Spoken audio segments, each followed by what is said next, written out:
My first visual memories are of this framed poster above my crib.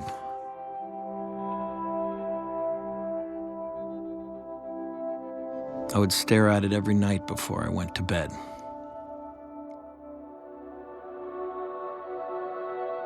My father was an underground comic distributor. He's always been the sort of Z-League of the counterculture, as I like to call him.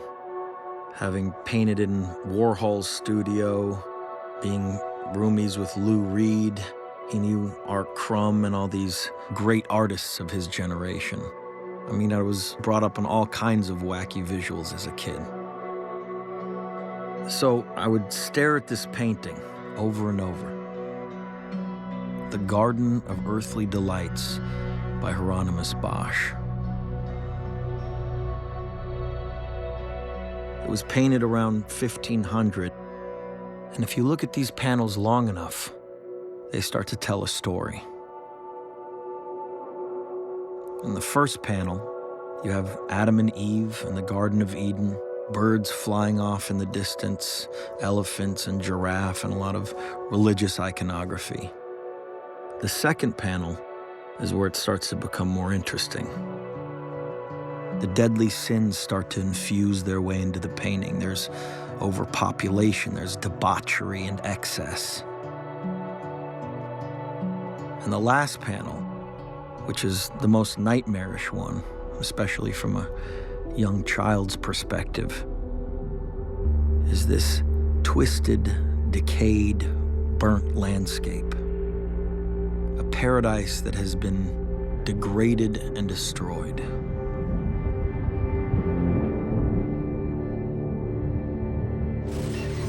Man may be unwittingly changing the world's climate through the waste products of his civilization.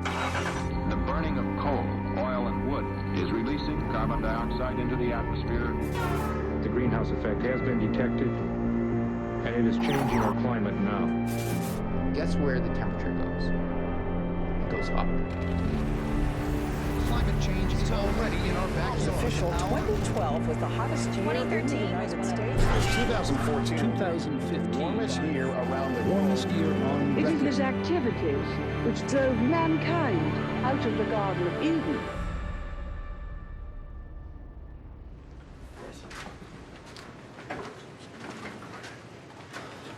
Hi, how are you? Pleasure, It's a great pleasure to see you. Here. We can remove this. This can be Oh, wow, this adjusted, is for height control. Yeah. For shorter leaders like this, and yeah. taller leaders. What specific message do you think is the most important? Climate change is coming much, much faster. We have seen such extraordinarily extreme weather patterns.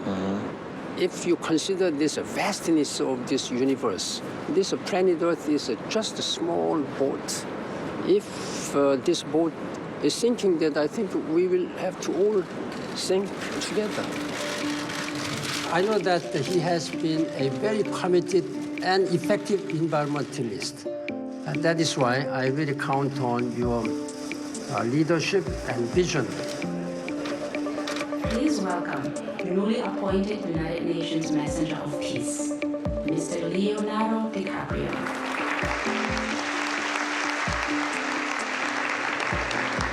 Thank you, Mr. Secretary General, Your Excellency. I feel incredibly honored that they chose me to be the United Nations Messenger of Peace on climate change. I stand before you not as an expert. I want to do everything I can to learn more about this issue, see for myself exactly what's going on and what can be done. But it all kind of seems beyond our control. As an actor, I pretend for a living.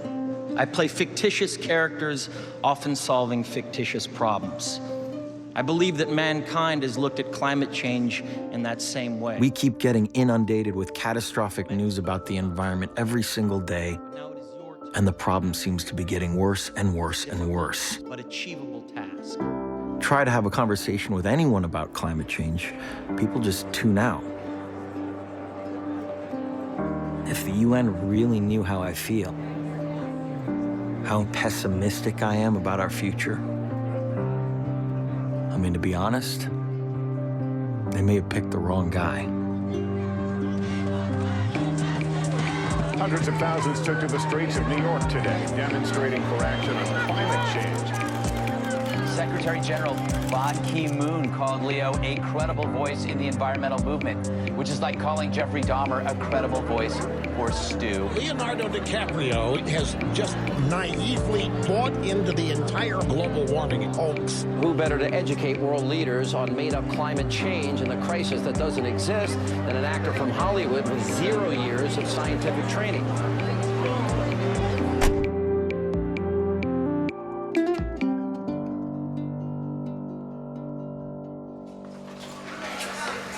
How are you? I'm very good. How are you doing? Pleasure. You too.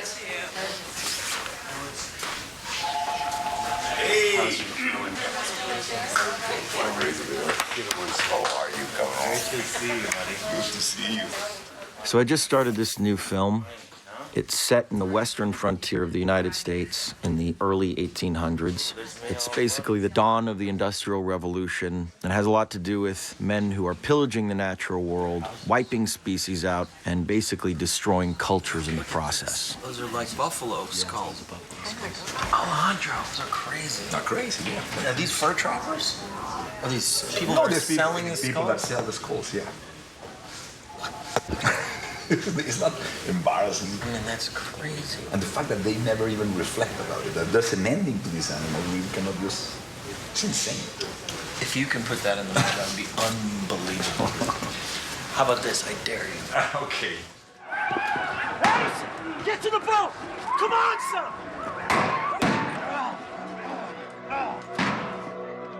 I didn't grow up around nature at all. I grew up near downtown Los Angeles. And my escape every weekend was the Natural History Museum. And from a very young age, I became fascinated with species that had become extinct. All these different animals, from the dodo to the passenger pigeon, which was the most plentiful bird on Earth, to the Tasmanian tiger, also known as the thylacine, to the great auk, the quagga, the moa. And I remember the anger that I felt reading all these stories about how explorers and settlers would just wipe out an entire species and in the process decimate the ecosystem forever.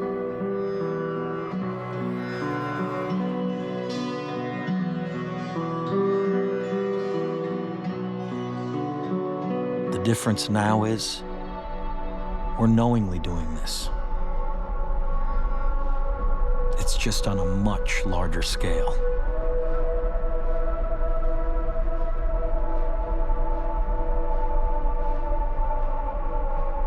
If we're going to fight climate change effectively, we have to start by acknowledging that most of our economy is based on fossil fuels. Fossil fuels are coal, oil, and natural gas. Oil powers most of the transportation sector. Coal and natural gas power most of the electricity. Now, in the first couple decades of the 21st century, in order to sustain our dependence on fossil fuels, we're going to very risky, very extreme new sources.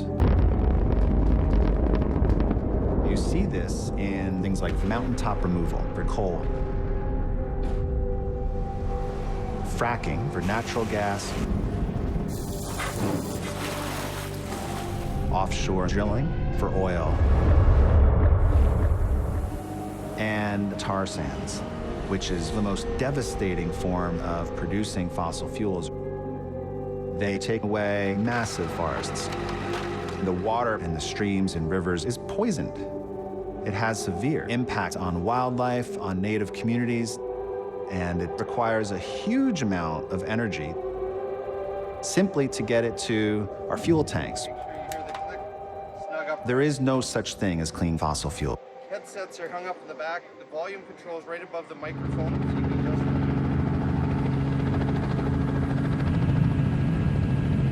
Who clear-cut all of this? There's a logging company here in town, so typically where people need the trees cut to do any development of any sort here, there's a local mill and they process all the wood. This would be all boreal forest here. would have started as a pretty small operation back in the mid to late 1960s. Different than it is today.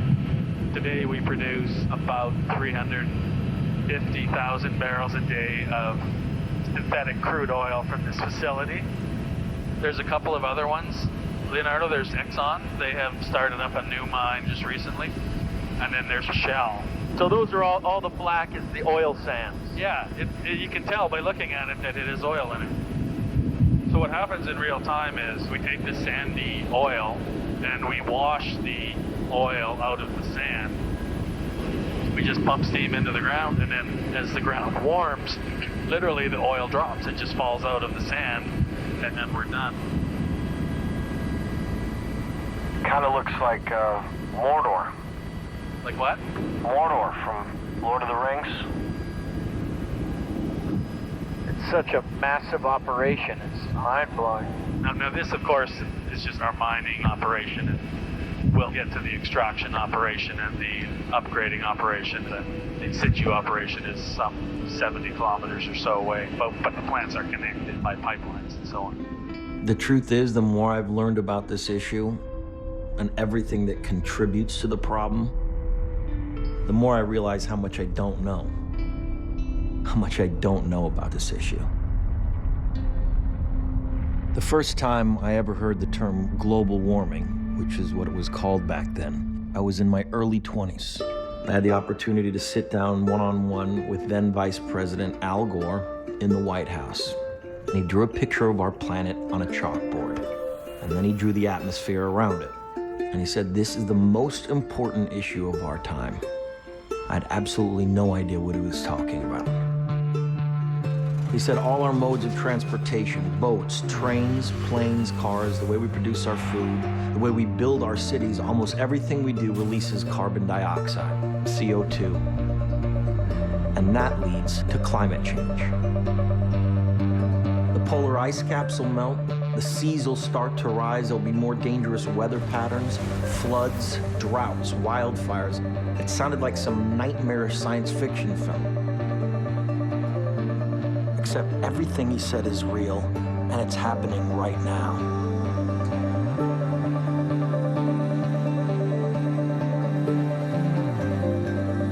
Wow. Wow, beautiful.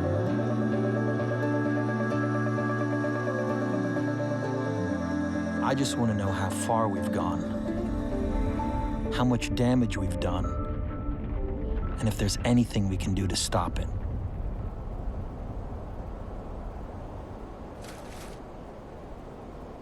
You all set, mate? So it's the 4th of July. We're here in the middle of the Arctic. Right now, we are standing on the ocean. We are basically walking on water. This is the northern tip of Baffin Island, one of the hundreds of islands in the high Canadian Arctic. We are way above the Arctic Circle, and if you put your hand in the water, you will not be able to stand it for more than 5 minutes. Except you, who are a badass. You hunt and fish here, right? Yeah. What do you fish and what do you hunt? In my territory, I hunt fish, seal.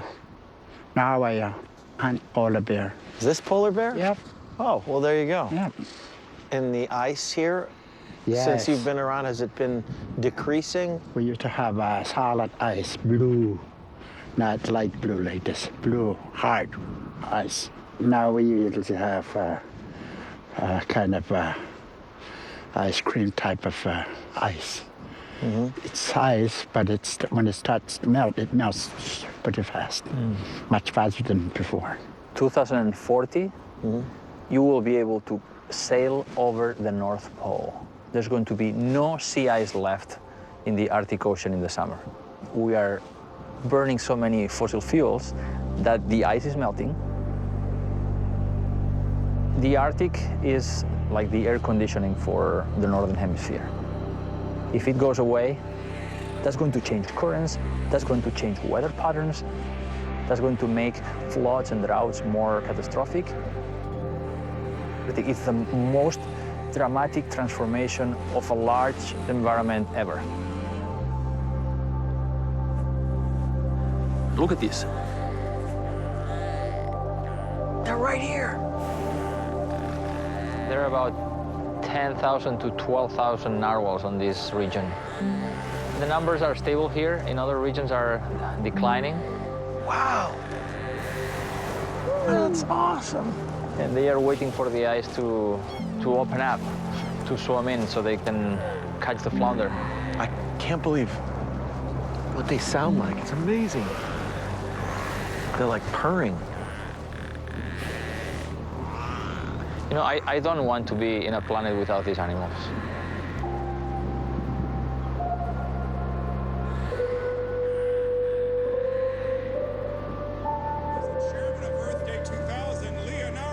When I was 25 years old, I remember being asked to participate in this huge event in Washington for Earth Day. Temperatures are rising, coral reefs are dying, and not since a meteor hit the Earth 65 million years ago have so many species of plant and animals become extinct in such a short time. I even got a chance to interview the President of the United States. Why do you think this issue is so constantly overlooked?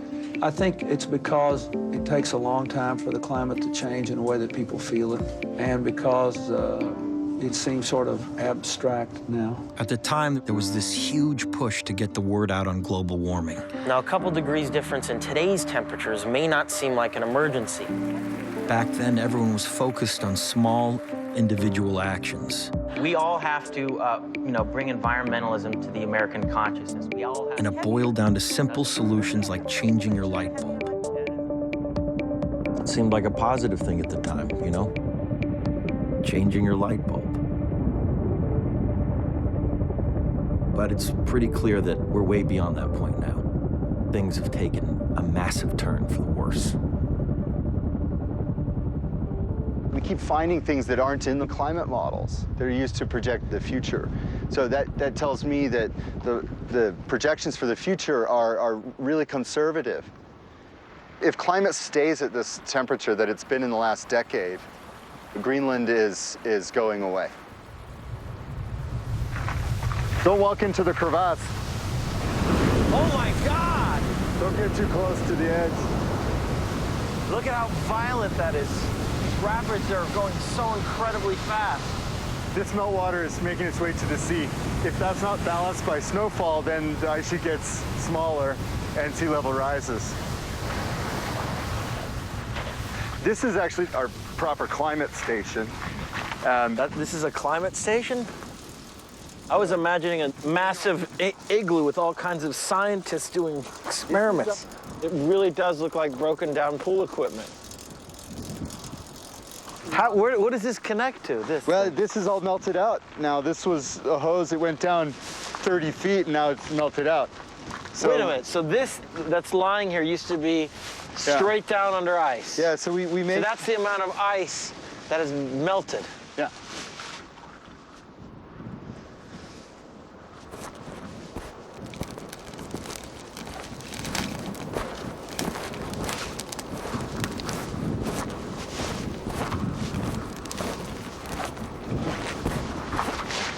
This is 5 years of melt. So this entire length is the thickness of ice that has melted throughout all of lower Greenland in the past 5 years. Right. That's hundreds of cubic kilometers of ice that's now no longer stored on land.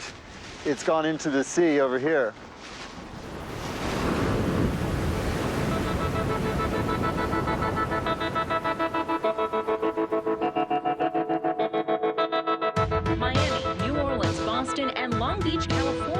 May be doomed to fall victim to ever-rising sea levels.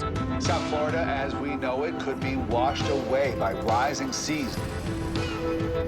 When you look at places that are the most susceptible to sea level rise, especially in the United States, Florida is the key one. And a lot of your campaign was based on giving people an understanding of what's at risk here. We don't have the liberty, the time to debate climate change. If you don't believe in it, I always say, bring your unconverted to us, and we'll make sure you agree that there is a major problem.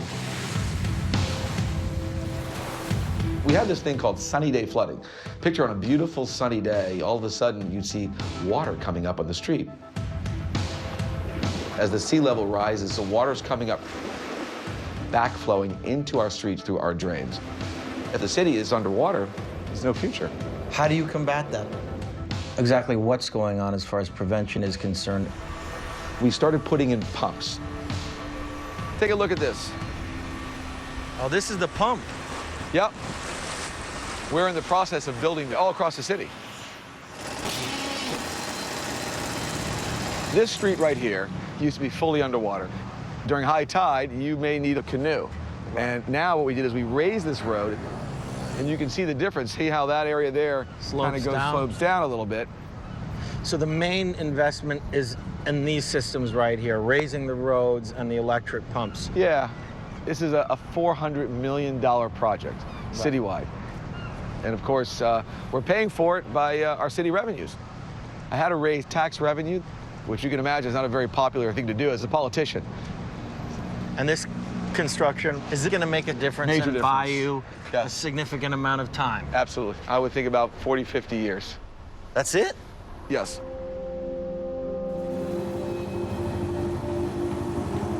Now, one of the things I always say when people ask me, they say, well, Mayor, what about after 50 years? What's going to happen? What we have to do is come up with solutions. And unfortunately, we have a governor and we have a cabinet that doesn't believe that this is a major issue. Officials in Florida were banned from using the words climate change. This policy began in 2011 after Rick Scott came into office. No one up there really wants to talk about climate change, especially our senator from Florida, Marco Rubio, who doesn't believe that we have climate change, is not interested in assisting our state. I would hope that he would have gone out and grabbed us federal funds over the last 3 years to help make our cities viable. I do not believe that human activity is causing these dramatic changes to our climate the way these scientists are portraying it. Why do you think there is such opposition about the science? I think it's politics. I think it has to do with lobbying and industry. And I always say one thing, Leo. I said, the ocean is not Republican and it's not Democrat. All it knows how to do is rise. Satellite data show for the last 17 years, there has been no significant recorded warming. It's supposed to be 70 degrees today. It's freezing here. Speaking of global warming, we need some global warming. It's freezing. There's about as robust a consensus about human-caused climate change as there is for any matter in science, be it the theory of gravity. 97% of climate scientists agree the globe is warming, our climate is changing. It's due to fossil fuel burning and other human activities. Unfortunately, we are fighting this massive disinformation campaign to confuse the public. If you look at the satellite data, we actually have had no significant warming since 1998. Actually, no warming. We've been cooling in recent years. If you actually believe that global warming is the biggest problem we face, you're the dumbest son of a bitch on the planet. So yeah, maybe you could just talk a little bit about your background, the studies that you've done. I was the classic science and math geek in high school. Studied physics in graduate school a decade and a half ago. My co-authors and I started to look into climate change in the more distant past. We published a curve where there's this long-term cooling trend, and then all of a sudden, this abrupt warming that has no precedent as far back as you can go. And it got named the hockey stick because it looks like the blade of a hockey stick.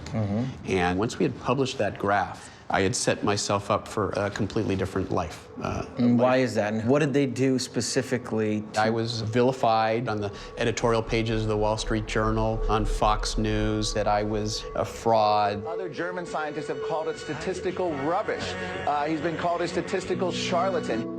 I was being attacked by congressmen. They threw spaghetti up on the wall, and wherever it stuck is what they put in the chart. I had death threats that were actionable enough that the FBI at one point had to come to my office to investigate an envelope that had been sent to me that had a white powder. I've had threats made against my family. These folks know they don't have to win the legitimate scientific debate. They just need to divide the public. And all of that hatred and fear is, in fact, organized and funded by a few players. Fossil fuel interests, folks like the Koch brothers, finance a very large echo chamber of climate change denialism. The reality is a lot of climatologists believe that the science is not settled. Global warming is illusory. We're actually going through a period of global cooling. It's easier to believe in a benevolent God, the baby Jesus, than it is in some kind of theory about global warming. Websites and news outlets and think tanks They find people with fairly impressive credentials who are willing to sell those credentials to fossil fuel interests. Dr. Fred Singer, president of the Science and Environmental Policy Project. The weather balloons around the world show no warming of the atmosphere in the last 25 years. You have all of these organizations with lofty-sounding names like Americans for Prosperity or the Heartland Institute. These are front groups that are funded by corporate interests. Americans for Prosperity is really just a front group for the Koch brothers. That's an organization founded by David and Charles Koch. And good morning to you, Tim. Welcome here. What are you going to get for your money? We hope to see policies change. Koch Industries is one of the largest privately held fossil fuel interests in the world. And they're doing everything they can to protect that wealth. Would you give up all that industrialization? Would you give up all the productivity it has brought us, all the lives it has saved over the last 100 years so that the temperature would rise 0.5% or 1%? And they've lobbied Congress. We keep hearing 2014 has been the warmest year on record. So here, Mr. President, catch this. James Inhofe is probably the most prominent congressional climate change denier. Global warming is the greatest hoax ever perpetrated on the American people. He's the chair of the Senate Environment Committee. There are some people who are so arrogant to think that they are so powerful they can change climate. Man can't change climate. It might not be surprising to learn that James Inhofe is one of the largest recipients of fossil fuel money in the U.S. Senate. Fossil fuel interests have bought our House of Representatives and Senate Environment Committee. We can't get a climate bill passed through our Congress because it's controlled by fossil fuel-funded climate change deniers who are blocking any bills that would attempt to deal with this problem. How they're able to discredit scientists who have devoted their life to this issue is kind of mind-boggling to me. Sometimes it makes me want to take a drink, If I was a scientist, I would be absolutely pissed every single day of my life. These people are, engaged in an effort to lead us astray in the name of short-term, fossil fuel profits, so that we end up leaving behind a degraded planet. What could be more immoral than that?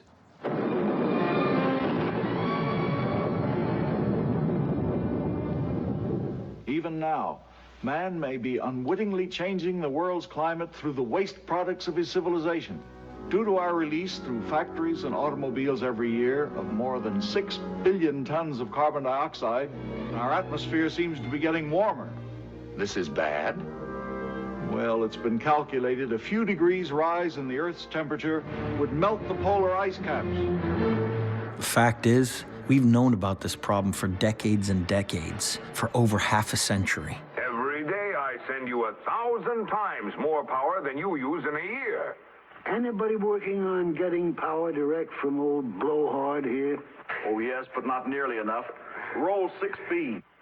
Imagine the world right now if we had taken the science of climate change seriously back then. Electric current out of the sunlight that falls on it.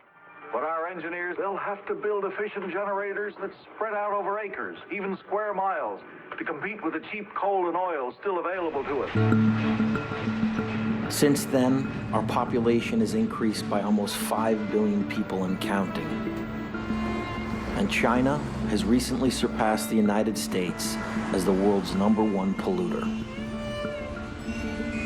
The problem has become even more difficult to solve. Ni hao ma. Is hello? Well, now we're on the opposite side of the street again. Okay.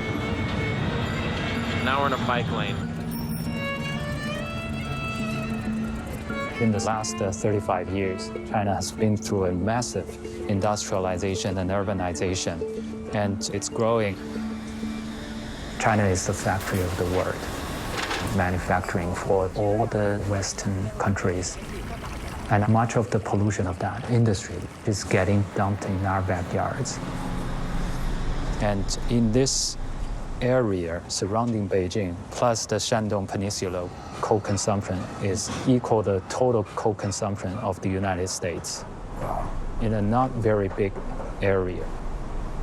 People are so worried about this, especially when they get better understanding about how much of this is going to hurt their health, the health of their children, their family. air apocalypse. Schools have been shut down. The toxicity has reached that worst level. 你说我们在外头在外头跑，呼吸这样的空气，我觉得早晚就得癌症。戴上这个口罩，因为觉得空气可能对呼吸嗓子不太舒服，到外面去就是。In China, people have concerns about climate change, but first and foremost, because their everyday life is affected.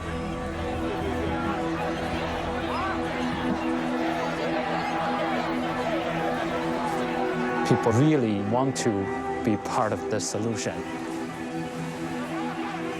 Now, environmental issues have become the biggest reason for mass demonstrations. What we want to do is to hold them accountable, to have all the power plants and their emissions go totally transparent with the public and bring them under public scrutiny. So with that in mind, I've started a national pollution map database. So this is all the major factories in China, nearly 9,000 of them. Those who are in red are not in compliance with the standards.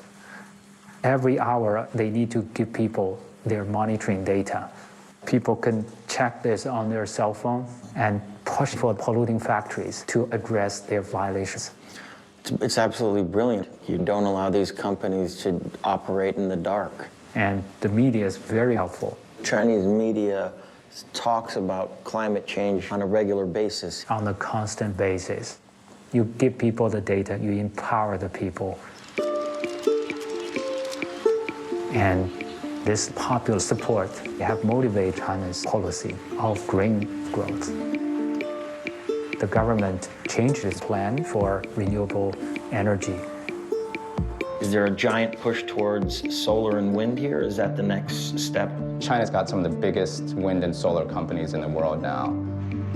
Even though China has some of the largest challenges, like huge population, China's going to prioritize wind and solar rather than coal. But if China can do it, then I think the rest of the world can.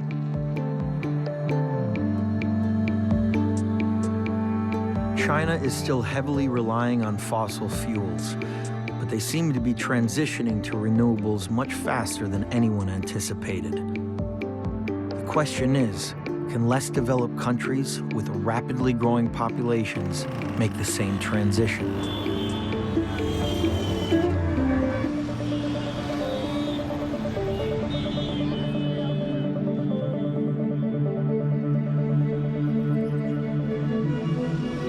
India is the world's third largest emitter, yet the country is struggling with massive power shortages and rolling blackouts. India has consistently said that its biggest priority is development and bringing people out of poverty.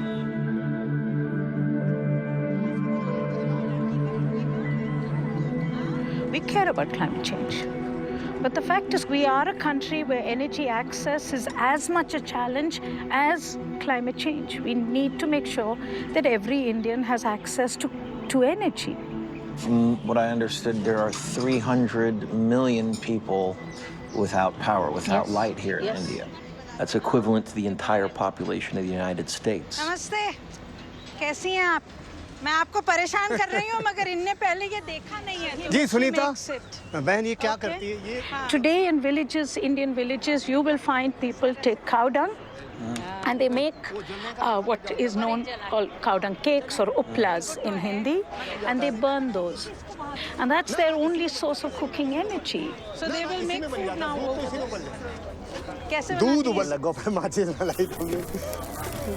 About 30% households in India are yet to have access to electricity. If you want to provide electricity to everybody, we have to ensure that our electricity is affordable. India has a vast reservoir of coal. We are probably the third or fourth largest reservoir of coal in the world. Coal is cheap. Whether you and I like it or not, coal is cheap. You have to think about this from this point of view. If you created the problem in the past, we will create it in the future. We have 700 million households who cook using biomass today. 700 million households. If those households move to coal, you have that much more use of fossil fuel. Then the entire world is fried. If anyone gives you this very cute stuff and tells you, oh, the world's poor should move to solar, and why do they have to make the mistakes that we have made? I hear this all the time from American NGOs. And I'm like, wow, you know, I mean, if it was that easy, I would have really liked the US to move towards solar, but you haven't. Let's put our money where our mouth is. We have to practice what we preach, absolutely. I'm sorry to say this. I know you're an American, and please don't take this amiss. But your consumption is going to really put a hole in the planet. And I think that's the conversation we need to have. I'll show you charts from this perspective. Electricity consumed by one American at home is equivalent to 1.5 citizen of France, 2.2 citizen of Japan, and 10 citizen of China, 34 of India, 61 of Nigeria. Why? Because you're building bigger, you're building more, and using much more than before. The fact is that we need to put the issue of lifestyle and consumption at the center of climate negotiations. Look, there's no way I don't agree with you. How can you argue that? You're absolutely correct. And I think, yes, it's a very difficult argument to present to Americans that we need to change our lifestyle. And I would also argue that it's probably not going to happen. So we are dependent, if we want to solve the climate crisis, on the fact that hopefully renewables like solar and wind will become cheaper and cheaper and cheaper. The more money we funnel into them, the more we invest into them, and ultimately it will solve that problem. But you're shaking your head, obviously. I'm shaking my head Indian style, which means no. Right. Who will invest? Leo, let's be real about this. Who will invest and how will you invest in it? We are doing more investment in solar today. China is doing much more investment in solar today than the US is. What is the US doing which the rest of the world can learn from? You're a fossil-addicted country, but if you are seriously disengaging, it's something for us to learn from. And it'll be leadership that we can all hold up to our government and say, listen, if the US can do it, and the US is doing it, in spite of all their pressures, we can do it as well. The sad part of it is, it's just not happening. And people like me, we are rich enough to withstand the first hit of climate change. But it's the poor of India, it's the poor of Africa, it's the poor of Bangladesh who are impacted today by what I believe is the first signs of climate change.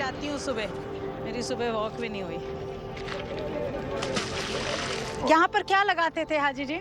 जो engine लगे हुए हैं, engine. हाँ। यहाँ प्याज भी लोगों ने लगाई है, वो तो प्याज खराब। So February, March, which is when the crops are standing, they got half the year's rainfall in just 5 hours. Half the year's rainfall in 5 hours. 5 hours. So these crops are all destroyed. Yeah, destroyed. Your back is breaking doing this, and then you get one unseasonal rainfall. It's absolutely like the last straw on the camel's back. And we need countries to believe that climate change is real and urgent. It's not a figment of their imagination.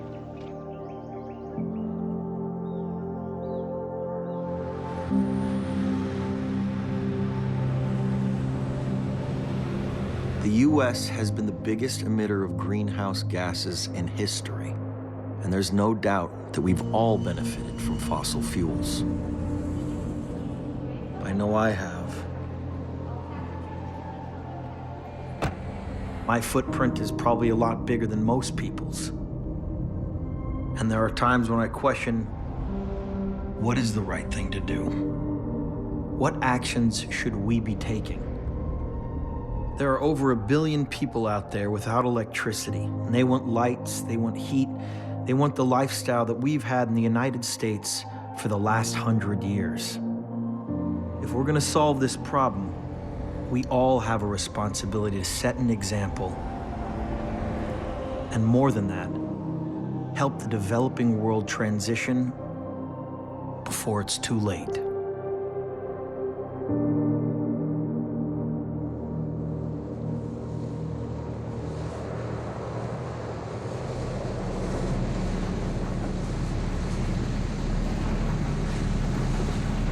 are seeing events that we did not see in the past. It's not about when the entire islands are underwater. It's well before that is going to be the crisis. And it's already happening. What we are facing at the moment is severe flooding. It's gone into the freshwater ponds, and that's how people get their drinking water. Have you spoken to people in the scientific community that have given you some sort of a time frame? Given the scenarios and the projections put forward by the science, our islands will be underwater. And so the question is, what do we do about it? At the moment, internally, we are relocating communities from certain parts of the island to where the water has not come up. But our long-term strategy is something that I've been discussing internationally, because we have to come to accept the reality that we may not be able to accommodate all of our people. We have adopted a policy of migration with dignity. We bought a piece of land in Fiji so that if our people choose to migrate today, they can do it. They must do it as a matter of choice. Well, I've got grandchildren. I've got 12 grandchildren.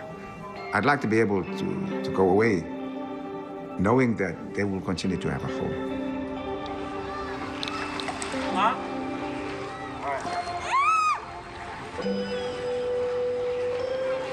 Islands in the Pacific, we're paradise in peril. Throughout Palau, we have sea level rise coming into the farmlands, coming into the homes. This is unbelievable. When was this an intact island with homes on it? How long ago? 12 years ago, when you came, there were people living here. So within the 12-year period, this is the result.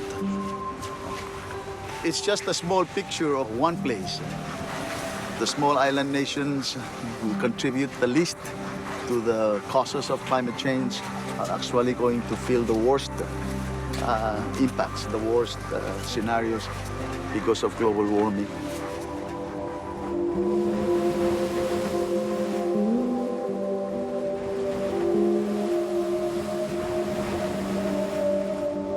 What we've done to the rest of the world is just, it's criminal. It's not just sea level rise. We've taken these coastal ecosystems that used to be dominated by incredibly abundant fish, and we've knocked the whole system down, reversing 500 million years of evolution. 1 billion people depend on fisheries from coral reefs for virtually all of their protein. 1 billion people.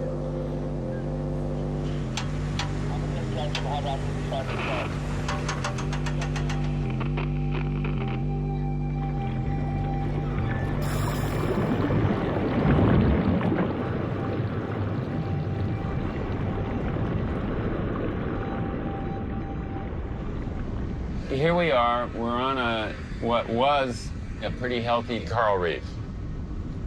What's missing? You see almost nothing swimming around. Is this a dying coral reef? I think this reef has had it. We're pushing the system really hard, and that is a serious enemy to the health of corals and their ability to grow.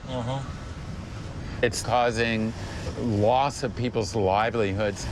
It's causing starvation. This is happening all over. Oh yeah, absolutely. I think reefs as we know them are going to virtually disappear.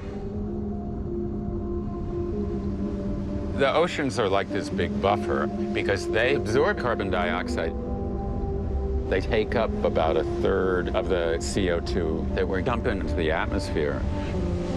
So because of that, they are a stabilizing force in climate.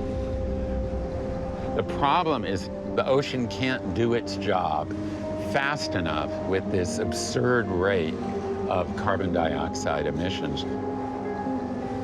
You know, life isn't going to disappear in the ocean. There will always be life in the ocean, but it's not going to be necessarily the kind of life we want. We could go back to 3 billion years ago and have just a whole lot of slime.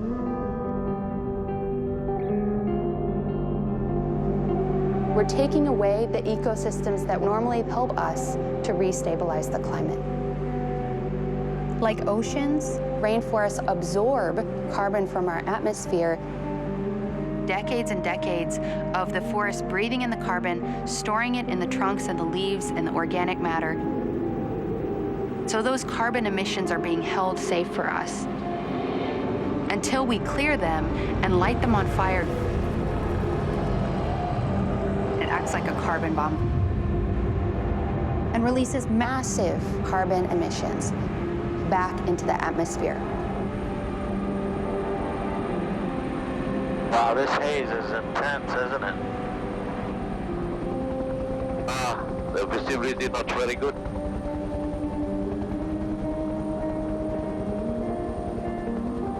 You can't see anything here. This is scary. This isn't natural, this is all fire. This is not natural at all. I've never seen anything like this. Welcome to Sumatra. There are 3 big tropical rainforest areas left in the world: the Amazon in South America, the Congo Basin in Africa, and the Southeast Asian rainforest, which spans Indonesia. In Indonesia, we're seeing fires being intentionally set in order to create palm oil plantations, which grow the cheapest vegetable oil in the world. It's in cooking oils and processed foods, in your cosmetics, in your detergents. This really cheap commodity is making companies tremendous profits.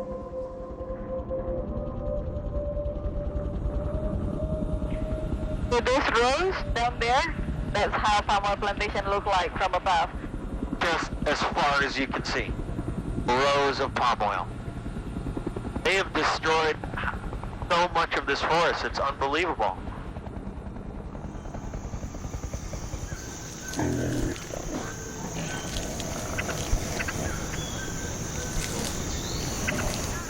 We're standing in the last place on Earth that still have elephant, rhino, orangutan, and tiger together in the wild.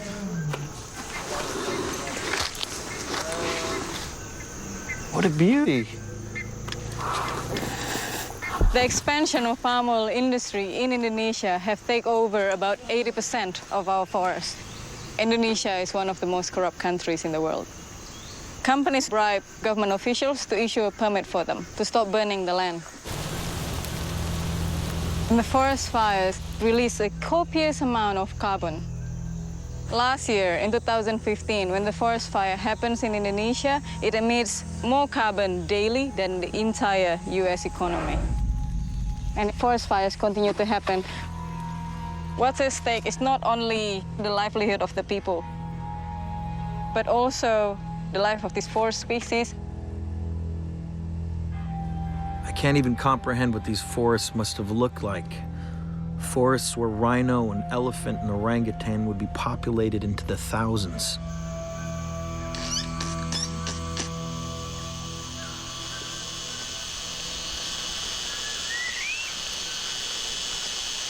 These guys are a byproduct of the forest loss because of the palm oil industry. You know, they're effectively refugees from forests that no longer exist. Wow, that's a good grip. Yeah, strong. Here, I'm gonna get you some fruit. Don't be scared. The carrot or the fruit? Definitely the fruit. That's what you guys are after, huh? There you go. Do you like carrots or not so much?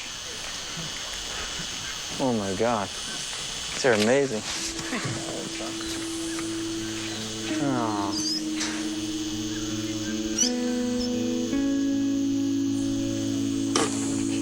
I always remind people that when they go, oh, the poor thing, you know, these are the lucky survivors.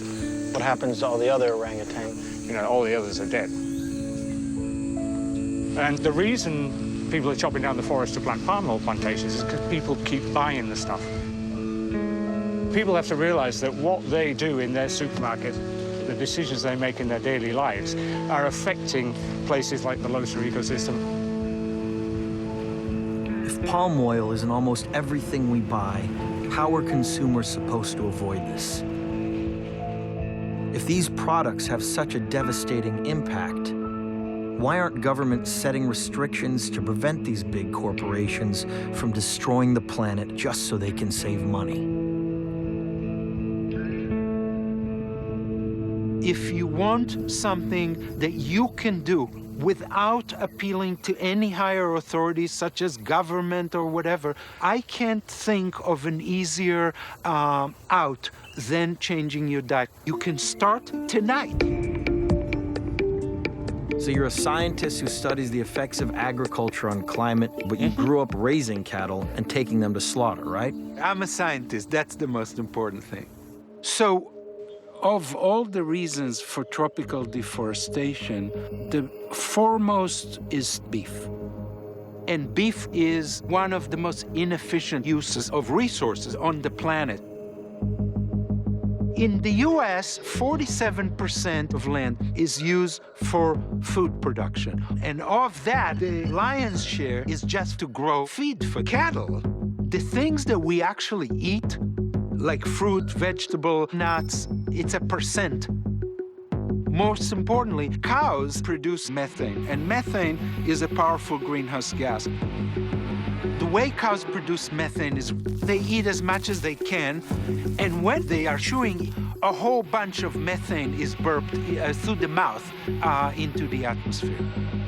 The atmosphere has much more CO2 in it, but methane is far more impactful. Every molecule of methane is equivalent to 23 molecules of CO2. And of the methane in the atmosphere, nearly all of it is due to livestock. In comparison to emissions from other sources, what kind of percentage are we talking about come from the consumption of beef? About 10-12% of the total US emissions is due to beef. It's staggering. But it's very easy to envision a dietary shift even as minor as switching, let's say, from beef to an alternative, let's say even chicken. The chicken will require 20% of the land and 10% of the greenhouse gas emissions. And if you compare rice or potato or wheat, beef requires 50 times as much land. So even cutting the amount of beef that you eat in half or by a quarter could make a significant difference? Very significant. Do you at all think that that's even a possibility, considering that beef is so a part of our culture? Maybe not everybody's ready to eat tofu, 24/7. I get that. But even if you just have to have some flesh between your teeth, if you switch to chicken, you will have eliminated 80% of what you emit, depending on where you're coming from. Let's face it, it's fairly easy to switch your diet from one choice to another.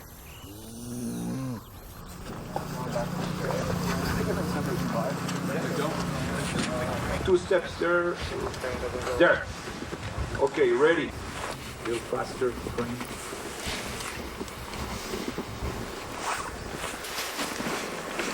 While working on The Revenant, which is about man's struggle with the elements, we shot on location in the Canadian snowbelt. The irony was, we were hit with record temperatures that completely melted our set. The other concern would be flooding or getting the road washed out. In order to finish making the movie, we had to relocate halfway around the world just to find snow.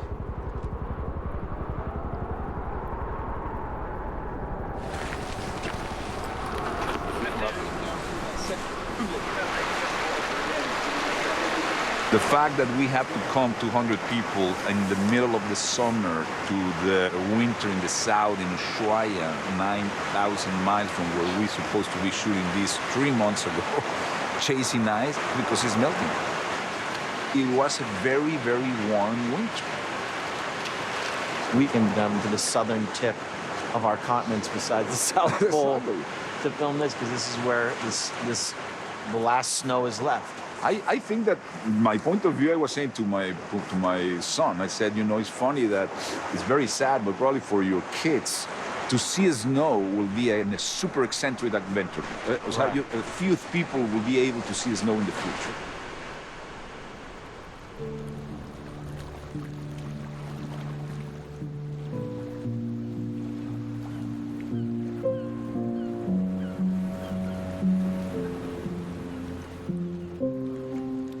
I feel like I'm in some weird, surreal movie. I honestly look around and I think, when I have children, everything that we now take for granted, our planet and all its biodiversity and beauty, everything in the future is going to be different.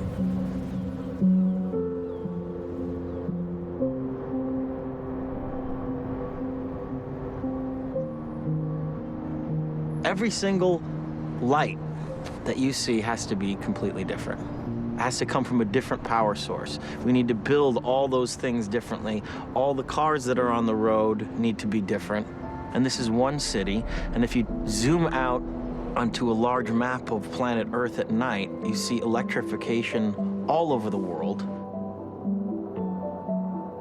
And we're fighting powerful fossil fuel interests that basically want to keep doing business as usual. How can we possibly turn this all around? I mean, the fossil fuel industry is the biggest industry in the world. They have more money and more influence than any other sector. So, I mean, the more that there can be sort of a popular uprising against that, the better. But I think the scientific fact of the matter is we are unavoidably headed towards some level of harm. So the sooner we can take action, the less harm will result. Wow. Holy crap. That's a good robot. Whoa. What is your grand vision for all of this? The point of the Gigafactory is to get the cost of batteries down to the point where it's affordable. Right. Batteries are critical to a sustainable energy future. The sun doesn't shine all the time, so you've got to store it in a battery. How is this going to help developing nations that have massive populations that need to have power? So the advantage of solar and batteries is that you can avoid building electricity plants at all. So you could be a remote village and have solar panels that charge a battery pack that then supplies power to the whole village without ever having to run thousands of miles of high voltage cable all over the place. It's like what happened with landline phones versus cellular phones. In a lot of developed countries, they just didn't do the landline phones. They just went straight to cellular. And we actually did the calculations to say, like, what would it take to transition the whole world to sustainable energy? What kind of throughput would you actually need? And you need 100 gigafactories. So 100 of these? 100 of these, yes. That would make the United States... No, the whole world. The whole world? The whole world. All energy. That's it? Yeah. That sounds... It's manageable. That sounds manageable. Yeah. The Gigafactory, when it's complete, it'll have the largest footprint of any building in the world. Counting multiple levels, it could be as much as 15 million square feet. So Tesla can't build 100 gigafactories. The thing that's really going to make a difference is if companies that are much bigger than Tesla do the same thing. If the big industrial companies in China and the US and Europe, the big car companies, if they also do this, then collectively we can accelerate the transition to sustainable energy. And if government sets the rules to favor sustainable energy, we can get there really quickly. But it's really fundamental. Unless there's a price put on carbon, we're never going to be able to make the transition that we need to in time, correct? Yeah. And the only way to do that is basically with a carbon tax. Okay, now walk me through a carbon tax, which is what you're saying is the silver bullet for climate change. Well, a carbon tax would be basically a tax on any kind of activity that put carbon into the atmosphere. So when you tax something and raise the price, people are going to tend to consume less of it. In fact, that's sort of lesson number one of economics. So you're teaching economics at Harvard, and you literally wrote the book on contemporary economics, right? Well, if I'm teaching the course for many years, I might as well write the textbook to go with it. So just to be clear, you've worked with a lot of Republican heavyweights, John McCain, Mitt Romney, and you worked for George Bush when he became president? I was chairman of the Council of Economic Advisors. So how come we don't have a carbon tax already? Politicians don't always do what professors want them to do. So the basic idea is that we want to tax bad activities that have negative side effects on other people in society. So we raise the price of cigarettes by putting a tax on cigarettes. People are going to consume fewer cigarettes. Climate change involves a variety of negative side effects and costs.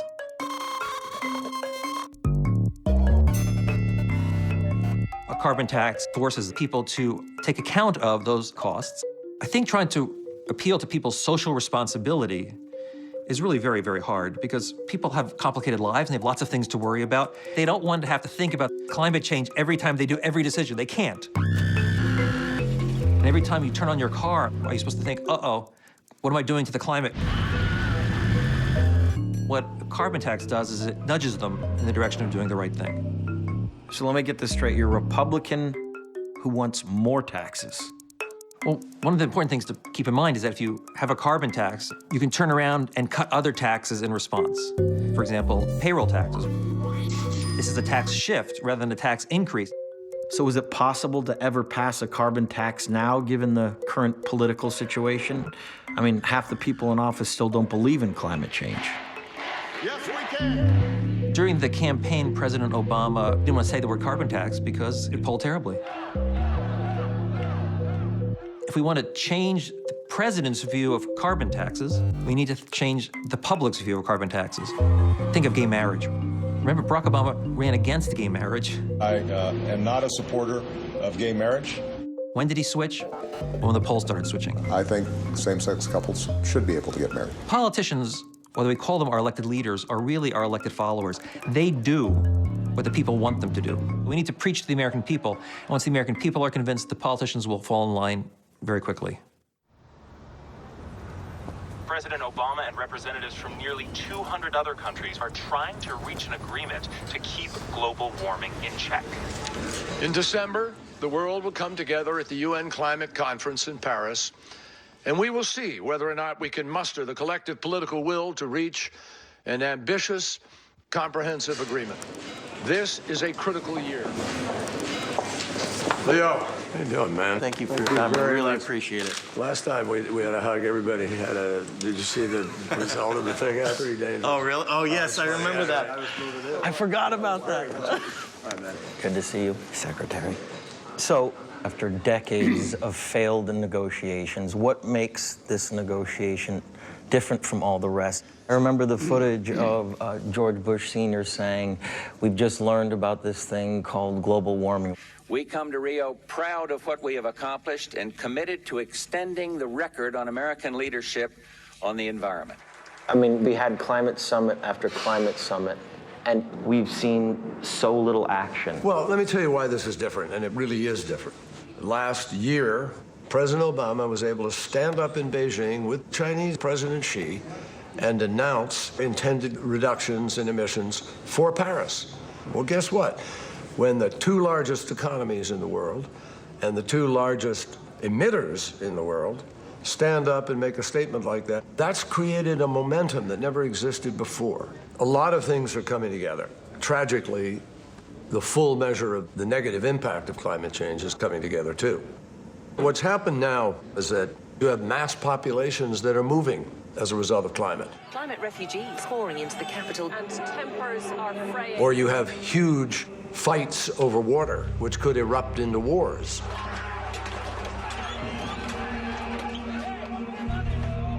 And any extremist philosophy could appeal to people if they have nowhere to live, no way to live, and that's when people are vulnerable. If anybody thinks I'm kidding you about that, it's happening today. And the greatest fear about all of this is leaving this planet in better shape than we were given it, and that's not what we're doing today.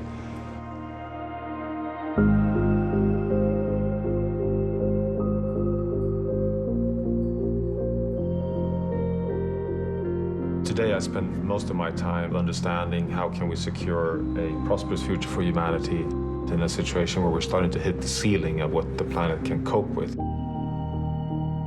And I have the privilege of chairing something called the Earth League, which is a network of leading Earth system scientists who try and gather really all the knowledge we have on understanding our future on Earth. Mm-hmm. We are on average moving towards 4 degrees warming this century. And we haven't been in a 4-degree warmer world for the past 4 million years. So it's not as if it's a place we know very well. So give me one sort of picture of what the world may look like if we do not take action. Well, to begin with the past 12,000 years, temperatures are almost miraculously stable. In fact, average temperatures vary with only plus minus 1 degree Celsius during this entire period. This perfect planet with this perfect atmosphere. Yeah, exactly. And so let's then move upwards in temperature. Where are we right now? Well, today we're approaching 1 degree Celsius. Already at just 0.85 degrees, we're seeing faster than predicted impacts. This storm is so big, so vast, 60 million Americans will feel its power. We're in an historic drought. The world's coral reefs begin to collapse even before 2 degrees. So that's predicted to hit 1.5 to 2 degrees. So already now. So that's already probably going to happen. That's already probably going to happen. At 3-4 degrees, we will have heat waves which make many regions in the world not livable any longer. Agriculture will be collapsing around the equator. That would take us beyond being able to responsibly feed humanity. What makes scientists so nervous is that we can reach a point where Earth takes over and start reinforcing warming. This is what we call tipping points, and the most obvious one is Greenland. Greenland, for the first time, is melting on its entire surface to a point where instead of being a white surface becomes a dark surface, and suddenly instead of being a cooler becomes a self-heater. Because of the fact that the ice can no longer reflect back. Just the color change. Just the color change of the ice. Yeah. Suddenly all these feedbacks start kicking in. Methane stuck under frozen permafrost thaws to a point where it starts getting released. And that in turn warms the planet even more, which releases more methane. Correct. That's if we don't take immediate action. Yes, that's business as usual. But the Paris Climate Summit that we are soon approaching in December, if world leaders come together properly, the window is open, but barely open, to transition back into a stable planet. Last time we had our climate summit, you couldn't say that we could go to scale on high-tech, clean energy solutions. But now in Paris, we can say so. We actually have the proof. You know, you wake up in Germany on Saturday morning, you're likely to get 30% of your electricity from solar and wind, and not from a few energy utilities, but from over 2 million citizens delivering to a grid. Denmark today produces over 100% some days of its electricity needs from wind. 100%, it's totally renewable. And remember that once you've invested in wind and solar, you actually have free energy forever. In countries like my own, in Sweden, there was an enormous uprising among people, you know, from youth groups to civil society organizations, to the point that the Prime Minister announced 3 weeks back that Sweden will now become the world's first fossil fuel-free nation. And, you know, I was shocked at the way that propelled itself from below. I think we have tipped the world towards a sustainable future. The fear is, are we doing it too slowly?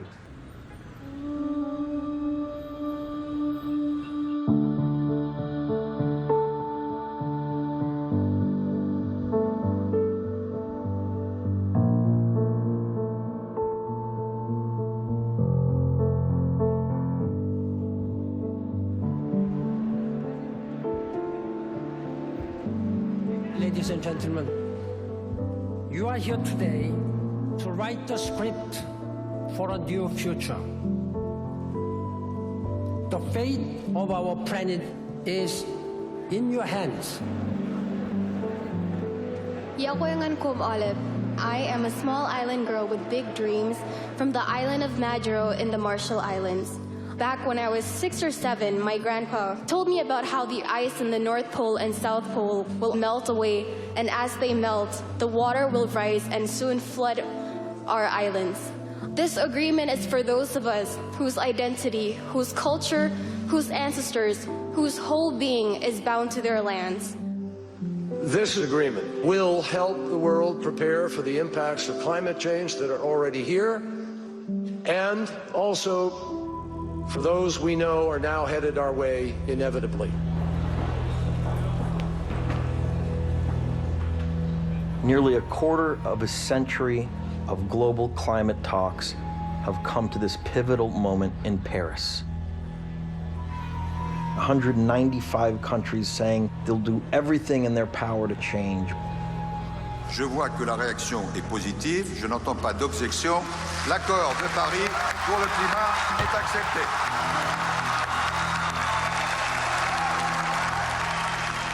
There's no doubt that this agreement is a massive step forward.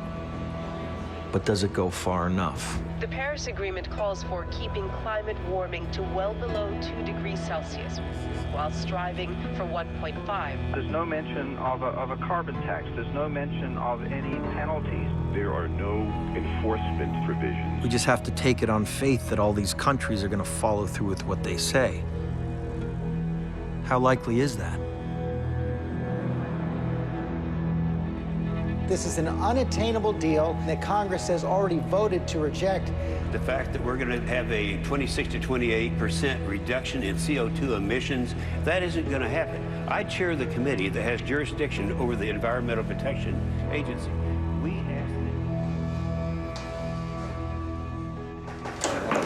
Hey, man. Good to see you. Thank you so much. much. You doing all right? Absolutely. All right. Come on. The Paris Agreement ended up being a historic agreement, not because it gets us to where we need to be eventually, but for the first time locking in all countries into verifiable steps and targets that they're going to take. It creates the architecture that allows us to finally start dealing with this problem in a serious way. So you were happy with what I was happy that we put the architecture in place. The targets that have been set in Paris are nowhere near enough for what the scientists tell us we have to do eventually to solve this problem. But if we can use the next 20 years to apply existing technologies to reduce carbon emissions, and then start slowly turning up the dials as new technologies come online so that we have more and more ambitious targets each year, then we're not going to completely reverse the warming that now is inevitable, but we can stop it before it becomes catastrophic. And it's no secret that you've been under great opposition to try to implement some of your climate change initiatives. And we got some folks on the other side. So somebody that comes into office that does not believe in the science of climate change, do they have the capacity and the power to dismantle everything that you've already worked for? But even if somebody came in campaigning on denying climate science, reality has a way of, hitting you in the nose if you're not paying attention. And I think that the public is starting to realize the science, in part because it's indisputable. I admire your optimism. Yeah. But you start to look at the science, look at what's going on in the Antarctic, and scientists saying that there are sections of ice that guarantee 4 to 6 meters of ocean level rise, which will be catastrophic for the future. You are the leader of the free world. You have access to information that most people do not. What makes you terrified for the future?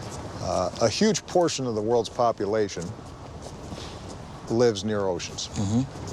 If they start moving, then you start seeing scarce resources the subject to competition between populations. This is the reason why the Pentagon has said this is a national security issue. This isn't just an environmental issue. This is a national security issue. In addition to just the sadness that I would feel if my kids can never see a glacier the way I saw when I went up to Alaska. That's the romantic side of me. That's the side that takes a walk with my daughters, and I want to be able them to see, or my grandkids, I want them to see the same things I saw as I was growing up. Even if you were unsentimental about that, in very hard-headed terms, you've got to worry about the national security implications of this and the capacity for the existing world order as we understand it to survive the kinds of strains that the scientists are predicting without action. This is why we have to take action now. If we keep pushing, keep prodding, and most importantly, keep educating the public, there's no reason why we can't solve this problem in time. Thank you for your time, Mr. President. You bet. Thanks for the good work you're doing. Thank you so much. All right. Good. Let's do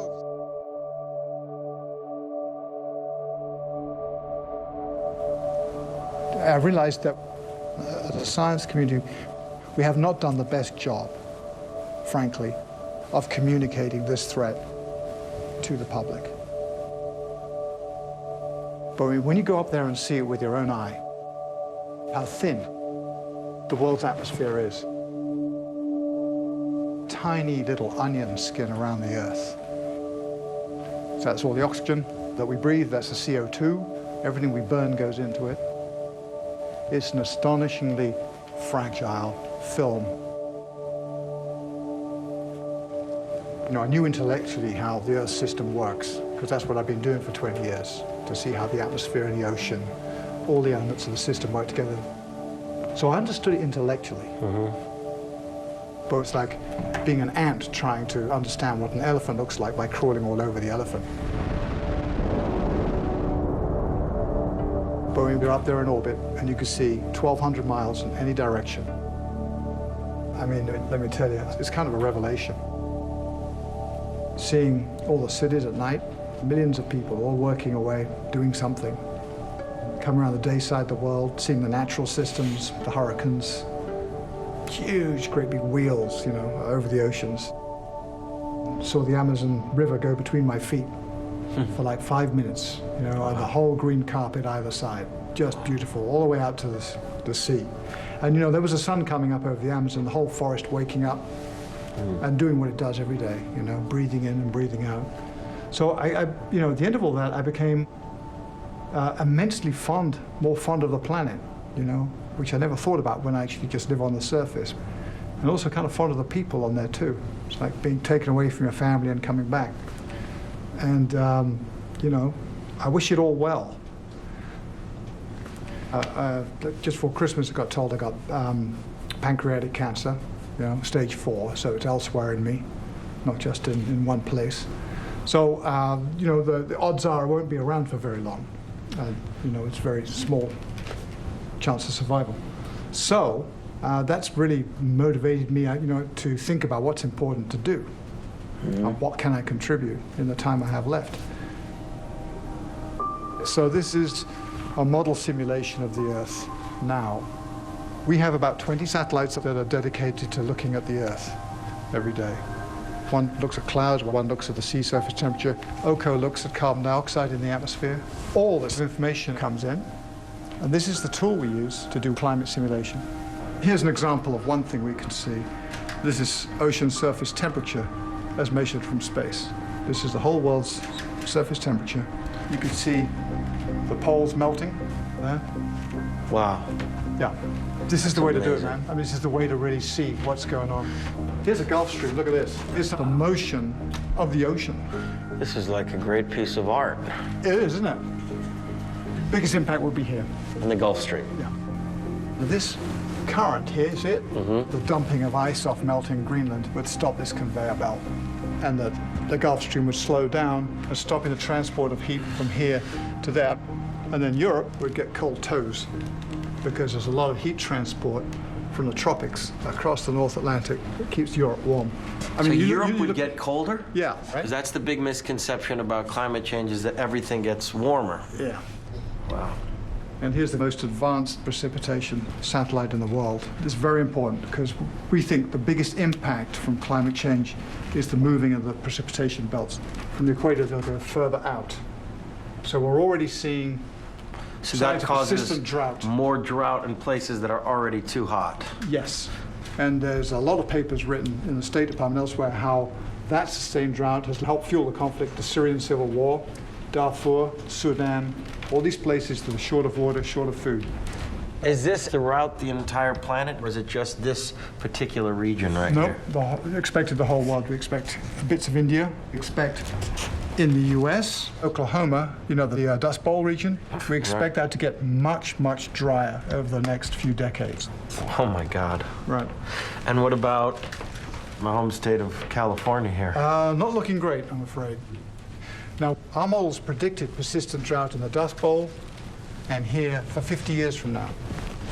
But we're just seeing the worst drought in 900 years here right now. So it's coming a bit earlier than we thought. We're talking about this happening over a period of a few decades. It's just consistent, not great news. No, but a lot of people are kind of confused about the issue. You know, the facts are crystal clear. The ice is melting, the earth is warming, the sea level is rising. Those are facts. Rather than feeling, oh my God, it's hopeless, say, okay, this is the problem. Let's be realistic. Let's find a way out of it. And there are ways out of it. You know, if we stopped burning fossil fuel right now, the planet would still keep warming for a little while before cooling off again. So you're saying that if we do the right thing, right, we're going to heat up, or we're going to it'll tail off, and then it'll start cooling again. Would that Arctic ice sheet start to then increase again? Once the cooling started, yeah. So there really is a possibility to repair this trajectory that we're on. Interesting. Yeah. So there's hope. You seem to have an incredibly positive attitude. Just about everything, though. It's amazing. Yeah, I do. I'm a basically optimistic kind of person. I have faith in people. I really do have faith in people, and I think that once people come out of the fog of confusion on an issue or uncertainty about an issue and realistically appreciate it at some level, the threat, and they're informed of what the best action is to deal with it, they got on and did it. And what seemed like almost impossible to deal with, you know, became possible.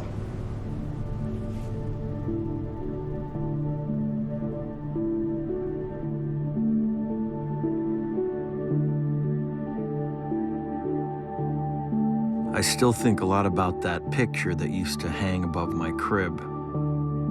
The story of the Garden of Earthly Delights actually begins on the outside of the painting, where Bosch painted a view of our Earth on the third day of creation. It's almost as if he wanted to show the fragility of our planet by depicting the Earth and its atmosphere enclosed in glass. Questa nostra casa si sta rovinando e ciò danneggia tutti. Pope Francis has officially released his encyclical on the environment. The document is both a call for immediate action to stop global warming and a cry for justice for the poor. La sua attuazione Our common home has fallen into serious disrepair. Hope would have us recognize that there is always a way out, that we can always redirect our steps, that we can always do something to solve our problems. Still, we can see signs that things are now reaching a breaking point. This is a direct message from the Pope. It's a huge deal. Grazie per dedicarmi questa udienza privata. One of the most important spiritual leaders on the planet. DiCaprio. He has now called upon the world community to accept the modern science of climate change. A pope has never done anything like this in history.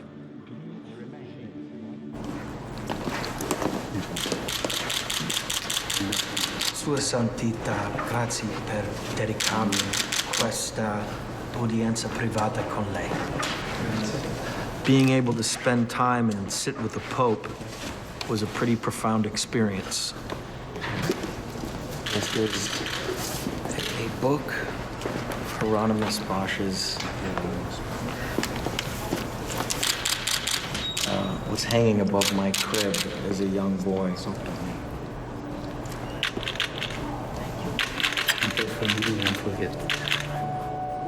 There was definitely an urgency in his voice. He said that as far as the Paris conference is concerned, he felt it was a step in the right direction, but certainly not enough. He feels we all need to keep speaking out about this issue as loud as we can, and that we must immediately take action. But more than anything, he said to pray for the human race.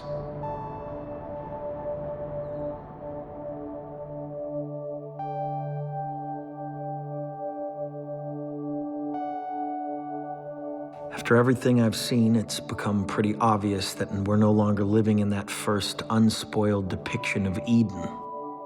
We're in that second panel, what Bosch called humankind before the flood.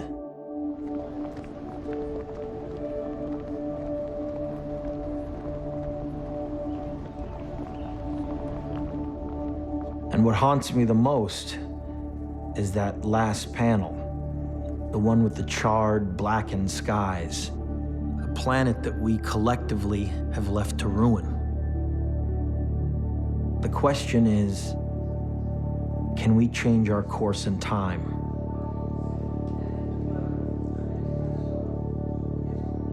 Now, if this was a movie, we could write the ending of this script and we could figure a way out of this mess. But real life doesn't work like that. And we can't pretend that we know how this is going to end. The only thing that we can do is control what we do next, how we live our lives, what we consume, how we get involved, and how we use our vote to tell our leaders that we know the truth about climate change. The last speaker for this signing ceremony is the Academy Award Best Actor and the United Nations Messenger of Peace, Mr. Leonardo DiCaprio.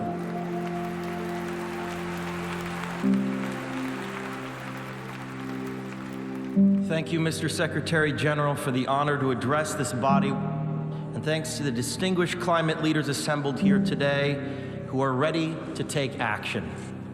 As a UN messenger of peace, I have traveled all over the world for the last 2 years. I have seen cities like Beijing choked by industrial pollution, ancient boreal forests in Canada that have been clear-cut, and rainforests in Indonesia that have been incinerated. In India, I met farmers whose crops have been literally washed away. In America, I have witnessed sea level rise flooding the streets of Miami. In Greenland and in the Arctic, I was astonished to see that ancient glaciers are rapidly disappearing, well ahead of scientific predictions.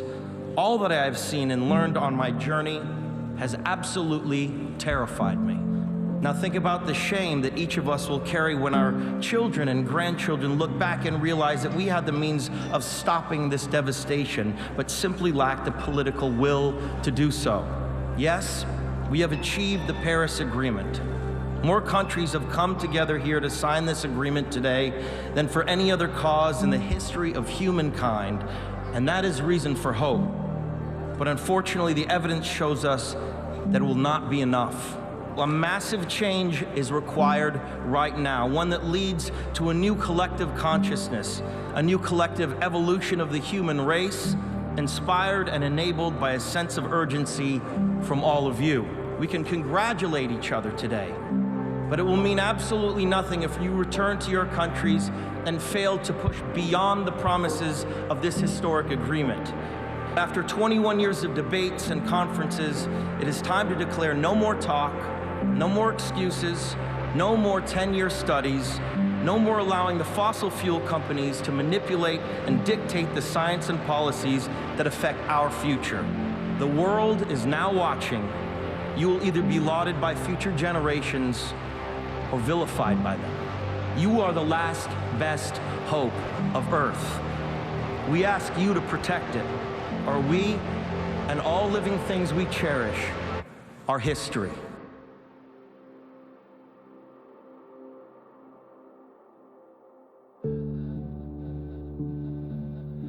We wait, we pray for the rain, for the rain, for rain to wash away.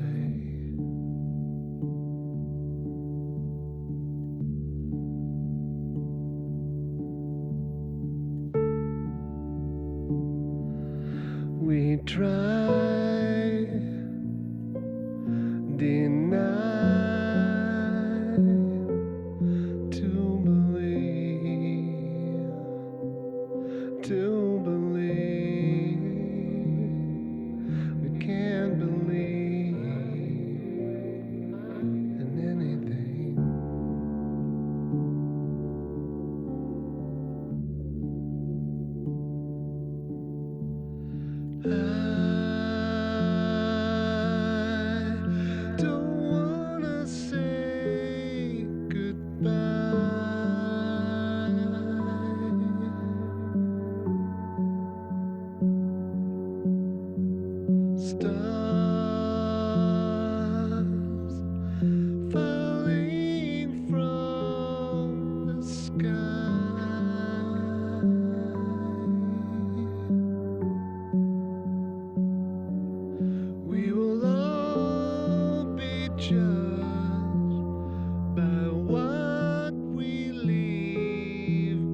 too late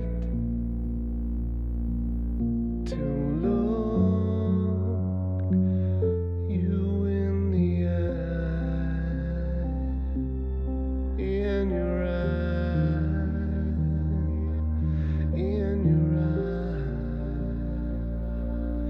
realize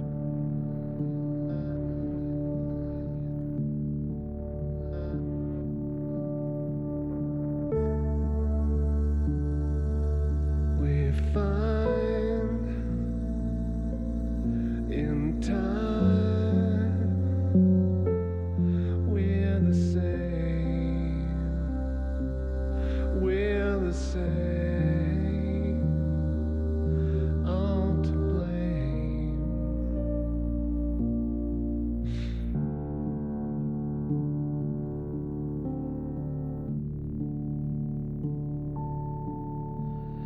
I don't wanna say goodbye.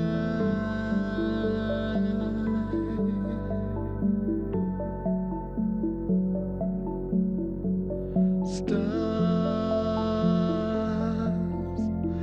falling from the sky.